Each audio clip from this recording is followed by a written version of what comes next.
Hello everyone. First open your Telegram Messenger. Open the group. Tap on group profile on the top. Tap on edit. Tap on permissions. Now in slow mode, you can choose how long each member must wait before sending their next message.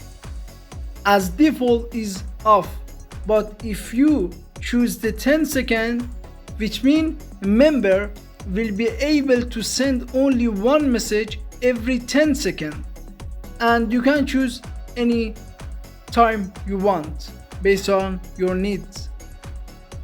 And after that, on the top, tap on save. Again, tap on save. Now you enable a slow mode on your group.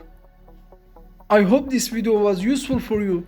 Please subscribe to our channel and support us to make more videos. Thanks for watching.